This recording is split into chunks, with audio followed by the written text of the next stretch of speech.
इमरान खान साहब को governor house Khyber Pakhtunkhwa नथिया गली के अंदर शिफ्ट करने का प्रपोजल था, बल्कि वहां पे सफाइयां भी शुरू हो गई थी। हुकूमत और एस्टैब्लिशमेंट के नुमाइंदे भी शामिल थे। एस्टैब्लिशमेंट की मर्जी से ये ऑफर आई थी। आए तो एनआरओ लेना सही होना। इमरान खान की रिहाई जो है ना उन्होंने लिख के मांगी है। नून लीग को खुद इस बात का पता है। जे सानू ऑफर हो गई सन तो इधर भी हो सकती है। कल दो दोस्त दो मुख्तलिफ सियासी जमातों में चले गए। पुरानी दोस्तियां जो है वो रंजिशों में किस तरह बदली। एक साबिका विफाकी वजीर रह चुके हैं और एक मौजूदा विफाकी। अस्सलाम वालेकुम नाज़रीन, मैं हूं मंसूर अली खान। अपने डिजिटल चैनल के ऊपर आपको खुशामदीद कहूंगा। नाज़रीन, इस वीलॉग के अंदर इमरान खान साहब की रिहाई से मुताल्लिक कुछ जरा डिटेल से बात करेंगे। एक आपको किस्सा सुनाना है दो दोस्तों का। वो दो दोस्त जो आपस में दो मुख्तलिफ सियासी जमातों में चले गए और उसके बाद आपस में पुरानी दोस्तियां जो है वो रंजिशों में किस तरह बदली। एक ये कहानी भी आपको सुनानी है, बड़ी इंटरेस्टिंग कहानी है। एक साबिका विफाकी वजीर रह चुके हैं और एक मौजूदा विफाकी वजीर हैं। इनकी कहानी आपके साथ शेयर करनी है। और इसके साथ साथ एक बड़ा इंटरेस्टिंग सवाल आया हुआ है कि क्या ये जो सेम पेज है शहबाज शरीफ का और एस्टैब्लिशमेंट का, क्या ये फटने जा रहा है या इसमें क्या कुछ हो रहा है, इसके बारे में भी जरा कुछ बात करेंगे। इमरान खान साहब को जो है वो छोड़ने की ऑफर की हुई थी। उनको या तो हाउस अरेस्ट करने की या बनीगाला शिफ्ट करने की या खैबर पख्तूनख्वा शिफ्ट करने की जो है ऑफर की हुई थी। ये जमगोइयां चल रही हैं मीडिया के ऊपर। तो इसके ऊपर जो है वो जियो ने ये रिपोर्ट किया है कि इन्हें खैबर पख्तूनख्वा या बनीगाला मुंतकिल करने की पेशकश का मामला मीडिया पर ज़ेर बहस है, मगर हुकूमत और अपोजिशन क़यादत ने बानी की मुंतकिली से मुताल्लिक पेशकश किए जाने से इनकार किया है।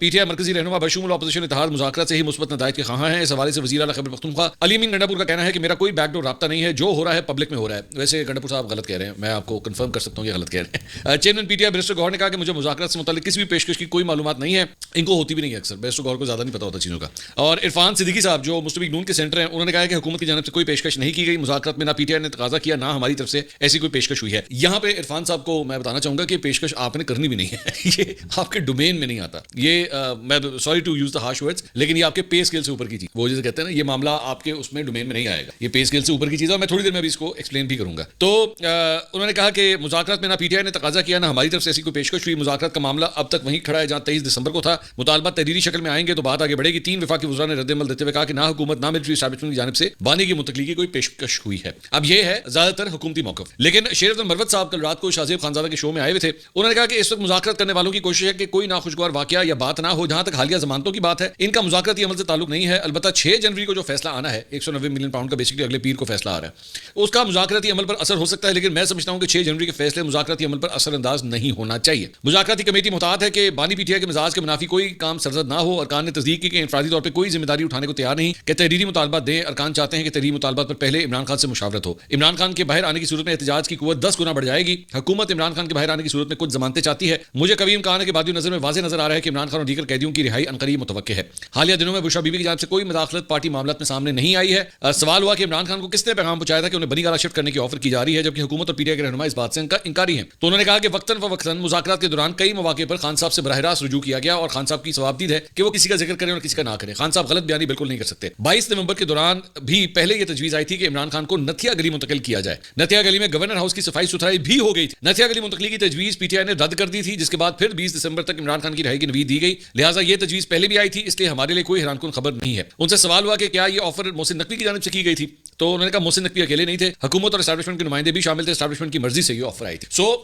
शेर मरवत साहब ये क्लेम कर रहे हैं कि इमरान खान साहब को की रिहाई का जो है वो एक मतलब सजेशन या प्रपोजल दिया गया था और उन्हें गवर्नर हाउस खैबर पख्तूनख्वा नथिया गली के अंदर शिफ्ट करने का प्रपोजल था, बल्कि वहां पे सफाइयां भी शुरू हो गई थी। लेकिन पीटीआई ने इसको रद्द कर दिया। अच्छा, बाकी रहनुमा जो है वो इनकार कर रहे हैं कि नहीं जी ऐसी कोई ऑफर कभी थी नहीं, जबकि ये कह रहे हैं कि नहीं ऐसी ऑफर थी। अच्छा, मैं एक इस सारी चीज से हटके मैं सिर्फ आपके सामने एक चीज रख रहा हूं। मुझे नहीं पता ऑब्वियसली कि आगे क्या होता है, ना मेरे अंदर वो शेख रशीद वाली सलाहियतें मौजूद है कि मैं आपको जो है डेटे दूं कि जना फलां डेट को। हमारे बहुत से लौंडे लपाड़े भी यही हरकतें करते रहते हैं ना, वो अपना यूट्यूब चैनल इस बुनियाद के ऊपर चलाते हैं कि ए 15 दिन चांद लगा जाए, ए 20 दिन चांद लगा जाए, 1 महीने आ जाएगा, या अगले चांद रात से पहले आ जाएंगे, या वो 14वीं का चांद हो आसमां हो वो उससे पहले आ जाएंगे। मतलब कोई ना कोई डेटे जो है वो देते रहते। कुछ ने तो ये भी कहा था 2024 में जो है वो रिहा हो जाएंगे। और पता नहीं कितनी ट्वीटें हैं, कितने इनके वो हैं। वो इनमें से एक साहब है, मैं उनका देख रहा था, उनके इन्हें झूठ बोलने की वजह से उनके काफी व्यूज भी गिर गए, क्योंकि वो डेटे दे दे के लोगों ने भी निकाल के ना उनके क्लिप निकाल लिए हैं कि यार आप तो डेटे दे देते, पागल कर देते, सानू बेवकूफ समझ दो। तो मैं उस वक्त भी बार बार कहता था कि यार ये आप लोगों को बेवकूफ बनाते हैं, ये आप लोगों को सिर्फ इस किस्म की उचकलियां देके ना सिर्फ व्यूज हासिल करते हैं। बाद में किसने पूछना है, ना इन्होंने कोई इंटरव्यू देना है, ना इन्होंने कभी कभी हाजिर होना है, ना इन्होंने टीवी पे आना है, तो किसने पूछना है कि भाईजान आपने कौन सी डेट दी थी, किधर गए? इमरान खान साहब तो आज भी अंदर है। खैर, मेरा एक और एंगल है सारी चीज के ऊपर, और वो एंगल ये है कि अगर फॉर एग्जाम्पल, मुझे नहीं पता ये होता है कि नहीं, लेकिन अगर ये हो गया, एक मिनट के लिए समझ ले कि हो गया कि वाकई इमरान खान साहब को जो है वो इस दौरान रिहाई मिल जाती है। अब ये ज़हन में रखिएगा कि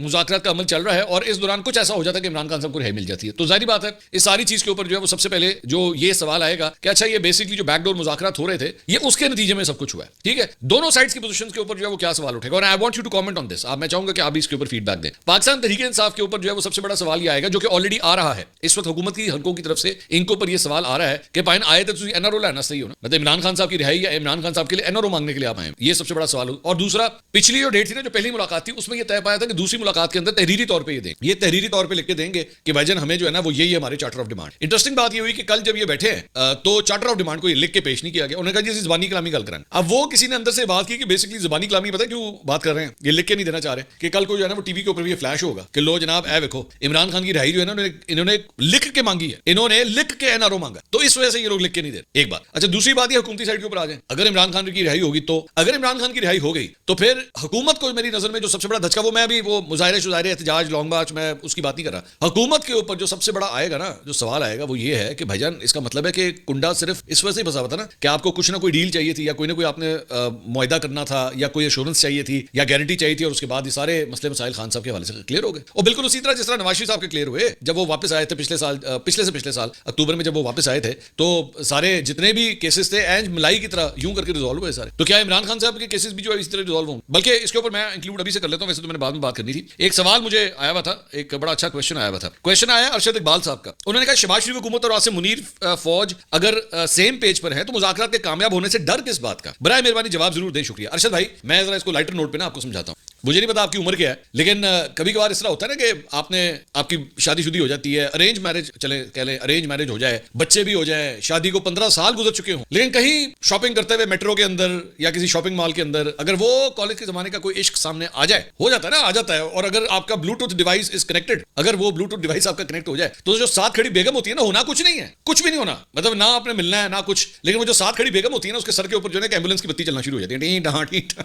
ये चलना शुरू हो जाती है। तो यहाँ पे मुस्लिम लीग नून अभी तक जो कंफर्ट जोन में रही है ना, वो इसी कंफर्ट जोन में रही है कि यार ना फड्डा चलता पे है, चुप के रखो काम, क्योंकि इधर फड्डा रहेगा तो हमारी जिंदगी सुकून में रहेंगी। अगर इधर फड्डा खत्म हो गया, पहली बात तो जाहिर बात है, पहले तो होता है ना बर्फ का पिघल जाना, और उसके बाद बर्फ का पिघल के बिल्कुल पानी हो जाना, तो अगर बर्फ पिघलना भी शुरू हो जाए तो ये कोई अच्छा साइन तो नहीं होता ना। अच्छा, दूसरी बात ये, इनको खुद इस बात का पता है, नून लीग को खुद इस बात का पता है कि 2018 में अभी इलेक्शन हुए थे, अभी इमरान खान साहब की हुकूमत बनी थी, तो पहले एक साल के अंदर जो है नून लीग को ऑफर करा दी गई थी कि जनाब आ जाए आप आके पंजाब संभाल। तो उनको तो पता है कि जे सानू है ऑफर हो गया सन, तो इधर भी हो सकती है, कल एडी कड़ी गल हो सकता है, कुछ भी हो सकता है। तो दैट इज द रीजन, मतलब ये डर या परेशानी, मैं ये नहीं कह रहा कि कुछ हो जाएगा, ऐसा नहीं है, ऐसा नहीं है, लेकिन डरते रहता है ना, डर तो रहता है कि कहीं वो पुराना इश्क, मतलब इमरान खान साहब तो एस्टैब्लिशमेंट का इश्क रहे हैं ना। अच्छा, इमरान खान साहब को भी एस्टैब्लिशमेंट के पुराने इश्क से डर लगता था। वो कौन? नवाज शरीफ, उनसे भी डर लगता था। शहबाज शरीफ वो अक्सर कहते नहीं थे, जब उनकी हुकूमत जाने वाली थी ना, पिछले एक साल में वो कहना शुरू हो गए थे, ये तो बूट पॉलिश है, ये तो बूट पॉलिश है, ये तो बूट पॉलिश है। जनाब आप भी यही काम करते सन, ऐ नहीं कि आप नहीं करते सन, दूसरा करे तो बूट पॉलिश, असी करिए थे सेम पेज। ये कमाल होता है इन लोगों का। अगर आपका मुखालिफ ये काम कर रहे हो ना, तो आप कहते हैं बूट पॉलिश करने वाला, तो तुसी आप काम कर रहे हो, तो तुसी कहो जी कौम का बाप होता है आर्मी चीफ, आप कहें तो वो उसको कितने खूबसूरत तरीके से इसी के वो पॉलिटिक्स में इसी को मार्केटिंग कहते हैं कि खुद इस तरह करके पेश करेंगे तो कौम का बाप होता है, आर्मी चीफ कौम का बाप होता है। एनु बूट पॉलिश करना नहीं कहते हैं, इसको बूट पॉलिश करना नहीं कहते, इसको और क्या कहते, लेकिन ठीक है, बस यही तरीका है। तो दोनों को एक दूसरे के आलू हैं, दोनों को एक दूसरे के डर के ये पुराना इश्क ना ले आए, बेसिकली सारी ये कहानी। अच्छा, पुराने इश्क की जो बात हो रही है, तो एक खबर आपके साथ शेयर करना चाहूंगा। ये पुराना इश्क नहीं है, पुरानी दोस्ती की एक खबर आपके साथ शेयर करनी है। हुआ ये कि सीनियर सहाफी हैं, जरा बैकग्राउंड, सीनियर सहाफी है मुर्तजा सुलंगी साहब, उन्होंने शफकत महमूद साहब के साथ मेरा एक पॉडकास्ट था जिसमें हमने उनको दावत दी थी, तो वो एक पॉडकास्ट का एक हिस्सा जो है उन्होंने एक क्लिप शेयर किया अपने ट्विटर अकाउंट। वो क्लिप क्या है जरा आप पहले देख लीजिए, फिर मैं आगे बात। क्या ये हकीकत था, क्या ये जो कुछ था कि क्या नहीं था, अमेरिका ने पाकिस्तान तहरीक साहब की हुकूमत नहीं गिराई? बिल्कुल नहीं गिराई। तो फिर मैं ये और क्या मैं ये तो झूठ बोला ना खान साहब ने। देखिए, सियासत के लिए एक पब्लिक में आप जाके एक बयानिया बनाते हैं, वो सारे बयानिए जो है वो 100% सही नहीं होते। सर ये झूठ है, आवाम से झूठ बोला जा रहा है। उसको आप झूठ कह ले,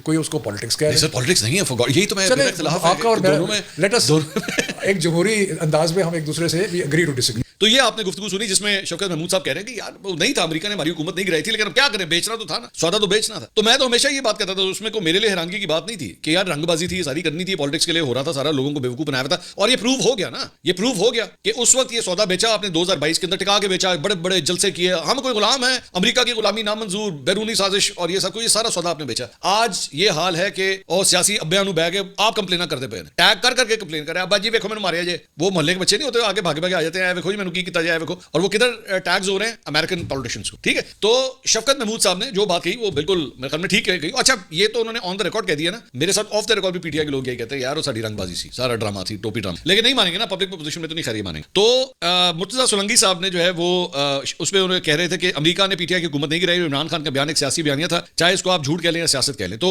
ख्वाजा आसिफ साहब ने शफकत महमूद साहब का यही पॉडकास्ट का क्लिप जो है उन्होंने ट्वीट किया और उन्होंने कुछ लिखा। अब मैं जरा आपको सुना देता हूं उन्होंने क्या लिखा। उन्होंने कहा जब इमरान खान की काबीना ने मुझ पर आर्टिकल 6 लगाया और कार्रवाई शुरू करने की मंजूरी दी, ये इमरान खान की काबीना के रुकन थे, और काबीना की मीटिंग के बाद इन साहब ने मेरे खिलाफ प्रेस कॉन्फ्रेंस की और आर्टिकल 6 की कार्रवाई जिसकी सजा फांसी है इसकी जस्टिफिकेशन में फख्र के साथ बड़ी लंबी तकरीर की और मेरी बैरून मुल्क आमदनी को हदफ बनाया और माहाना 16 लाख रेमिटेंसेस का जिक्र किया जिस पे मैं टैक्स अदा करता था। मैं नैब के कैद में 6 माह रहा। लाहौर हाईकोर्ट ने मेरी जमानत के फैसले जो कुछ मेरी बेगुनाही में लिखा, अल्हम्दुलिल्लाह वो उनको पढ़ना चाहिए। ये सब कुछ पीटीआई की हुकूमत में हुआ, मौसूफ वजीर थे और फिर नैब ने इंक्वायरी बंद की। ये सब कुछ इसलिए बयान किया कि मौसूफ मेरे 1964 गवर्नमेंट कॉलेज लाहौर हॉस्टल के दोस्त थे, अच्छे बुरे काम इकट्ठे करते थे। पीपल्स पार्टी, मुशर्रफ, शहबाज शरीफ, इमरान खान, इन सब के साथ इनका बहुत गहरा ताल्लुक रहा। आज कहां खड़े हैं इस पे नो कमेंट। मैंने जिंदगी में जाती और सियासी ताल्लुक निभाए हैं, खुदा न खास्ता कोई बुराई करना मकसद नहीं। अच्छे वक्त गुजारे हों तो सियासी और जाती जिंदगी में दोनों हया और लिहाज रखना चाहिए। इसका मैं थोड़ा सा ना आपको बैकग्राउंड बता देता हूं। ये जो ख्वाजा साहब ये जो लिख रहे हैं ना, इसका मैं बैकग्राउंड बताता हूं। और ये जो भी source is from Muslim league Nawaz, ये मैं आपको बता दूं, जो मेरी एक सोर्स से मेरी बात, मुझे पता लगा कि ख्वाजा आसिफ साहब और शफकत महमूद साहब आपस में कॉलेज के जमाने, और मतलब वो I use the word with apologies, चड्डी बड्डी जिसे कहते हैं ना, मतलब लंगोटिया यार, ये वो आपस, और हॉस्टल के अंदर मतलब इतनी आपस में दोस्त। और फिर उसके बाद मुझे पता लगा कि शफकत महमूद साहब की शादी हुई। जब वो शादी हुई तो उसमें भी ख्वाजा आसिफ साहब ने बड़ा बढ़ चढ़ के जो है पार्टिसिपेट किया। ख्वाजा आसिफ साहब की शादी हुई, उसमें शफकत महमूद साहब ने बाद में जो है वो बड़ा रोल अदा किया। मुझे पता लगा उस वक्त एसी कैंट हुआ करते थे, एसी मरी हुआ करते थे शफकत महमूद साहब। तो उसके बाद मतलब दोनों की दोस्ती उस जमाने से, और ऐसी ऐसी दोस्ती के जो बेस्ट ऑफ फ्रेंड्स जो है ना वो आपस में रखते हैं। अच्छा, बाद में जब ब्यूरोक्रेसी से ये फारिग हो रहे थे शफकत साहब, उसके बाद भी ये उस वक्त की शहबाज शरीफ की जो सूबाई हुकूमत थी उसमें भी शफकत साहब जो है वो इन्वॉल्व रहे मेरे ख्याल में। उसके बाद मुशर्रफ के साथ भी जो है वो इन्वॉल्व रहे। बाद में जो है वो कुछ पीपल्स पार्टी के साथ भी इन्वॉल्व रहे। उसके बाद जो है वो ये पीटीआई के अंदर चले गए और पीटीआई के मतलब 2011 के बाद से जो है बड़ा इन्होंने एक सेंट्रल रोल जो है उसके अंदर अदा किया। उसके बाद करते करते करते करते ख्वाजा ये जब नून लीग की गवर्नमेंट आई, सॉरी पीटीआई की गवर्नमेंट आई 2018 में, और ख्वाजा आसिफ साहब के खिलाफ जो है ना बेसिकली आर्टिकल 6 लगाने का जो फैसला हुआ, कैबिनेट ने ये फैसला किया, तो इसको एक्सप्लेन करने के लिए शफकत महमूद साहब का नाम जो है वो चूज हुआ कि आप जाके प्रेस और आप जाके ये कहें कि हमने ख्वाजा आसिफ के खिलाफ जो है ना ये कार्रवाई करने का हमने आगाज कर दिया। तो ख्वाजा आसिफ साहब को इस बात का दुख हुआ कि यार कोई भी और कर दे, पीटीआई के अंदर इस तरह की बात जो है कोई भी और कर देता, मेरा लंगोटिया तो ये हरकत ना कर कम से कम, क्योंकि उनके मुताबिक ये उनको जो है वो सियासी केस का एक निशाना बनाया जा रहा था इमरान खान साहब के दौर। तो वो उनको इस बात का बड़ा दुख हुआ कि वो कोई भी करे, मतलब पीटीआई के अंदर लोग कम थे उस वक्त सारा कुछ करने के लिए, अगर चुना भी तो किसे, उनके एक पुराने कॉलेज के दोस्त के आप जाके प्रेस। और उनको इस बात का भी अफसोस हुआ कि अगर ये आ भी गया था, अगर शफकत महमूद साहब को ये कह भी दिया गया था तो वो ना कर देते कि नहीं यार मेरा एक रिलेशनशिप है, मैं कम से कम ये नहीं कर सकता। और मैं जानता हूं कि दोनों सियासी जमातों के अंदर ऐसे लोग हैं जो आपस में there some very good friends, ये पब्लिक पोजीशंस जो मर्जी लेते हैं। मैं ऐसे कई नाम जानता हूं जो कि बहुत अच्छे दोस्त हैं आपस, ठीक है, लेकिन जब अपनी पार्टियों के लिए पोजीशन लेनी होती है तो वो लेते हैं, डजंट मैटर। खैर मैं नाम अब सारी बातें नहीं लूंगा वरना फिर आप लोग जो है उनको ट्रोलिंग उनकी शुरू हो जाएगी, उनकी टारगेटिंग शुरू हो जाएगी कि अच्छा और नहीं दोस्ती। मुझे पता है, मैं जानता हूं इनमें से कई बहुत अच्छे दोस्त हैं, हमारे साथ खुद कई खानों के ऊपर इकट्ठे बैठे रहे और हमें पता है बहुत अच्छे आपस। तो मुस्तफा नवाज खोकर फवाद चौधरी, चले मैं आपके सामने बोल देता हूं, बहुत अच्छे दोस्त हैं, very good friend. Doctor Mossadegh Malik के साथ इन लोगों की दोनों की ये तो प्रोग्राम भी करते थे इकट्ठे, इनकी बड़ी अच्छी आपस में दोस्ती, बड़ी अच्छी अंडरस्टैंडिंग है आपस में। मिफ्ता इस्माइल साहब और फवाद चौधरी, अब बोले फवाद चौधरी साहब जो है वो,